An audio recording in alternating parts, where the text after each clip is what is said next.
कैसे हैं आप सब? उम्मीद है कि आप सब ठीक होंगे और आपकी प्रिपरेशन भी अच्छी चल रही होगी। आज की वीडियो हमारी लास्ट 60 डेज़ मैथ स्ट्रेटजी को लेकर होने वाली है कि हमें लास्ट के 60 डेज़ में क्या करना चाहिए ताकि हम एक अच्छा स्कोर कर पाएँ इन CPU एग्ज़ाम। तो आज की वीडियो हम मेनली क्या डिस्कस करेंगे कि मैथ की स्ट्रेटजी प्लस हमारा टाइम मैनेजमेंट क्या होना चाहिए, हमें किस सब्जेक्ट पे कितना टाइम डिवोट करना है ताकि हम एक हर सब्जेक्ट में बैलेंस रख पाएँ।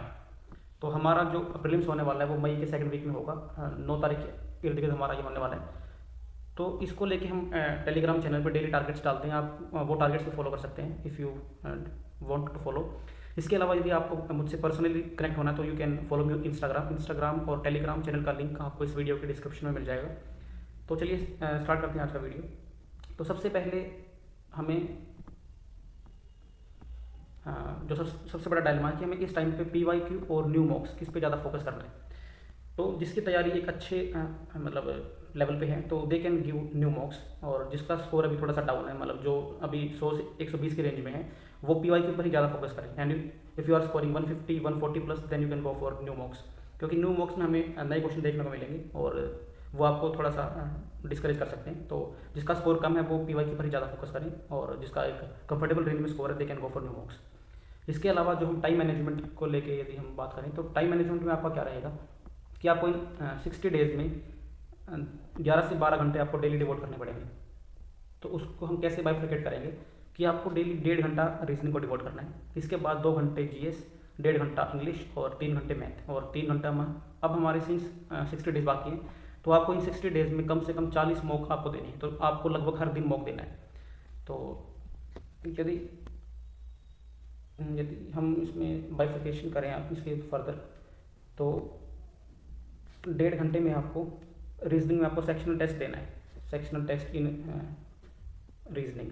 इसके बाद आपको GS में 2 घंटे डिवोट करना है। GS में आपको 30 minutes for your static GK and 1.5 घंटा आपको जो कोर हमारी GS होती है उस पर आपको डिवोट करना है। इसके बाद 1.5 घंटे में आपको इंग्लिश में 30 मिनट्स फॉर योर वोकैब, जिसमें आपके एंटोनियम सिनोनियम वन वर्ड होते हैं। Then 3 hours for math. 3 hours में आपको फॉर्मूला कॉपी डेली बेसिस पे रिवाइज करनी है, उसमें आपको 10 से 15 मिनट लगेंगे। आपको डेली एक चैप्टर के पूरे फॉर्मूला आपको गो थ्रू होने हैं।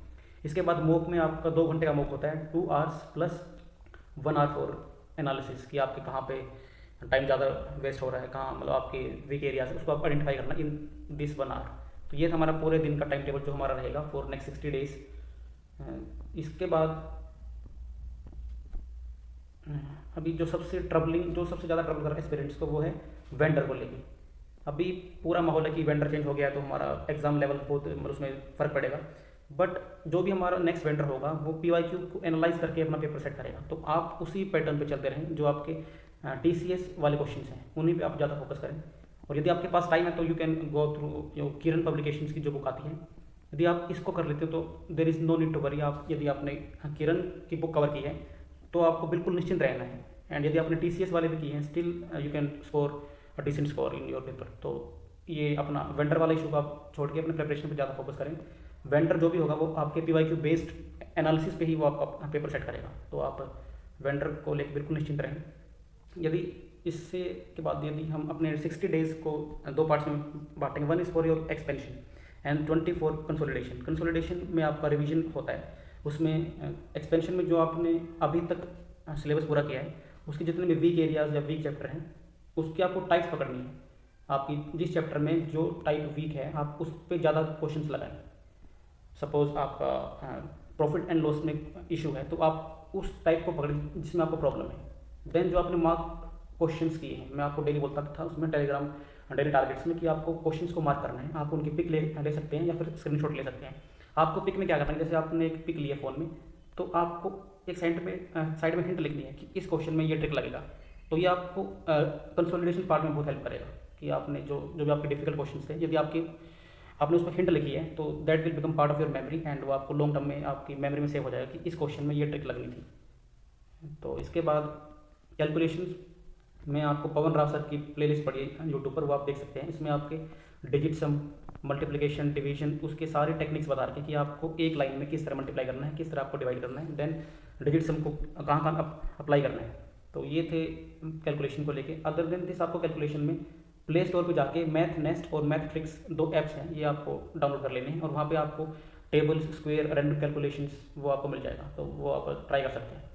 इसके बाद जो मैंने ये लास्ट में लिखा है ये है अपना कमांड वर्सेस ऑल, इसका क्या मीनिंग है कि अब मान लो कि आपके किसी चैप्टर में एक टाइप के 70 क्वेश्चन हैं, 70-80 क्वेश्चन हैं, बट आपको वो सारे के सारे नहीं करने हैं। आपको यदि आपकी 30 क्वेश्चन में आपके कमांड आ गई है उस क्वेश्चन पे, तो आप लीव दैट टाइप एंड आप आगे प्रोसीड करें। तो ये आपको 60 डेज में यही करना है कि जब आपको लगे कि हमारी इस टाइप पे कमांड हो गई, तो आप उसके कुछ क्वेश्चंस को छोड़ सकते हैं and you can further with your progress. इसके बाद आपको 6+1 जो हम डेली फॉलो करते हैं कि आपको 6 दिन एक्सपेंशन करना, और संडे आपका रिवीजन डे है। तो जो हमने यहाँ पे 20 दिन लिए हैं, इसमें आपके जो 60 डेज में संडे होंगे वो आपको इस 20 दिन में ही काउंट करने हैं।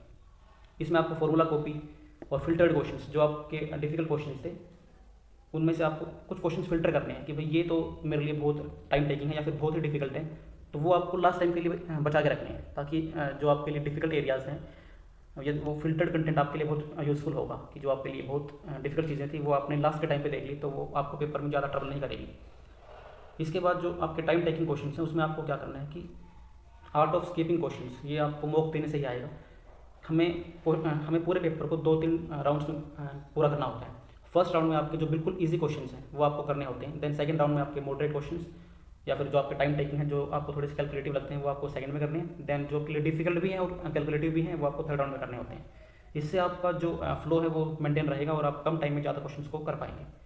तो ये आप सेक्शनल टेस्ट से में इसको अप्लाई करना है। देन जब आप इसमें कंफर्टेबल हो जाएंगे, then you can apply this in your full length test. तो ये था अपना टाइम मैनेजमेंट वाला art of skipping questions. And then ये आपको मॉक अभी डेली देना है। डेली मतलब कि आपको एग्ज़ाम से पहले लगभग 40-50 मॉक आपको जाना है, देके जाना है।